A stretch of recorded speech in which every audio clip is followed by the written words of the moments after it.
There has been a lot of controversy around the Xiaomi SU7. And yeah, apparently the CEO is saying he's been emotional, very stressed about what's been happening lately. As you guys know, the Xiaomi SU7 has been one of the best selling electric cars globally over the past 12 months. It's been sold out. Demand has not been a problem, but quality problems have been a major issue. There's been a whole massive controversy around the SU7 Ultra about the carbon bonnet not doing what it should have done in terms of providing actual aerodynamic cooling. It was a $6,000 US dollar option. A lot of controversy. I really don't think that matters very much. That said, apparently hundreds of owners are taking Xiaomi to court. I'm not sure what the outcome they're hoping for is, but at the same time that that's all going on, this has just been reported by numerous media sources. The Xiaomi SU7 came dead last in the quality rating among its peers. Last. And it wasn't even close. Hello, my friends. Welcome to the channel. I'm Sam Evans. You're watching the Electric Viking. Great to have you with us. Xiaomi SU7. I've seen these cars in China. I've seen them a few times. There's quite a few of them around, so you can't really miss them. And they're actually quite good looking. They look much more sporty than you would think.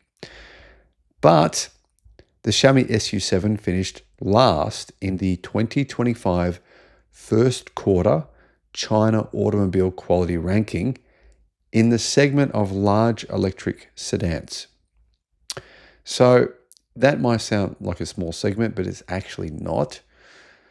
That segment's actually quite big. Now, in spite of the quality issues that have been plaguing the car and the fact that this has been reported numerous times by the media in China, the SU7 sold 104,500 from January to April of 2025.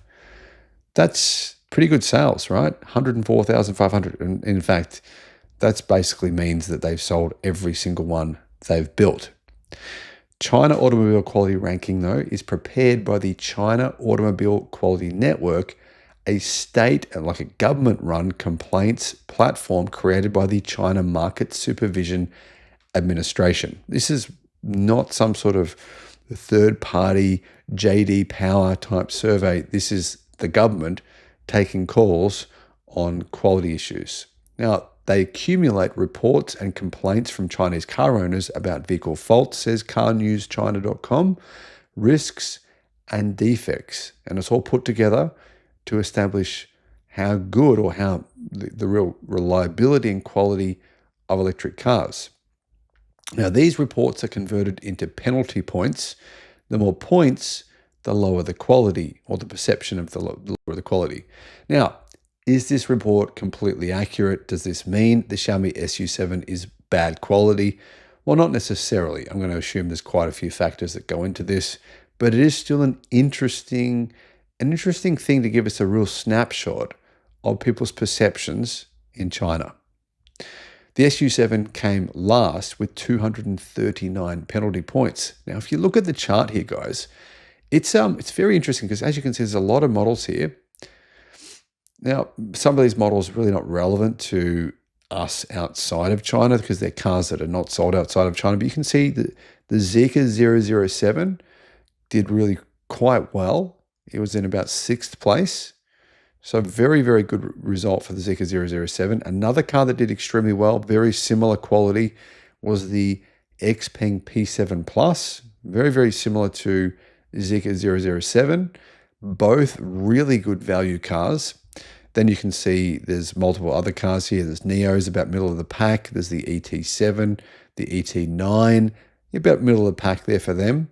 Then there's the Zeekr 001. That's still about middle of the pack, I'd say. It's fair to say based on if you look at the median average.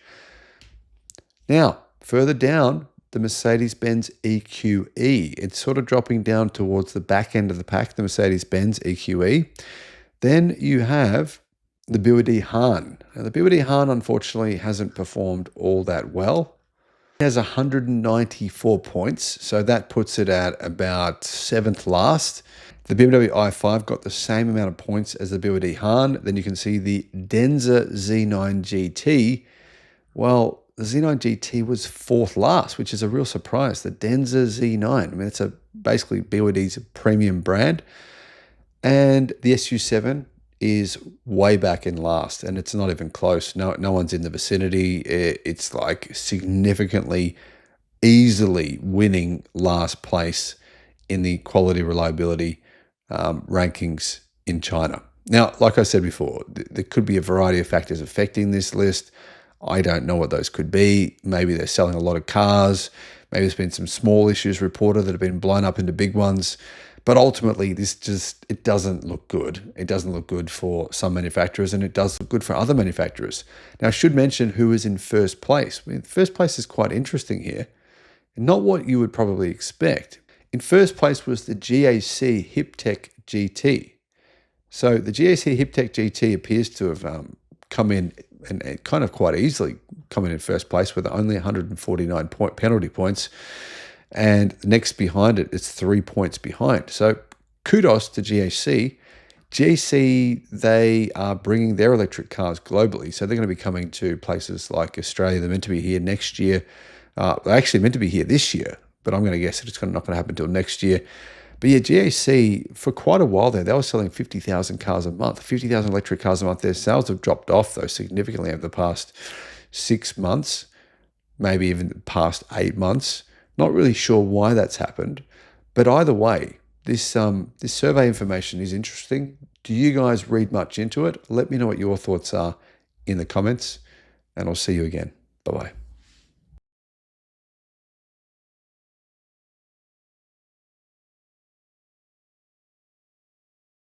At many racetracks around the world, electric cars have been banned. This is a fact. There is many articles revealing why this is or claiming why this is. They say because of electric car fires, which there are almost none in races ever at race car tracks. Now, the true reason why they've done this, banned Tesla EVs and EVs at many racetracks around the world, is simply because they feel it's unfair. They're getting beaten.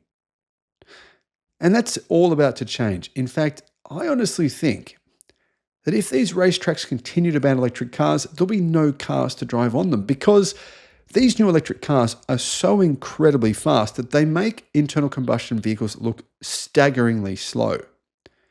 And I mean pedestrian slow. Imagine this. This is going to be a commonplace occurrence until it's banned. There's no doubt it's going to be banned. Cars like this will be banned.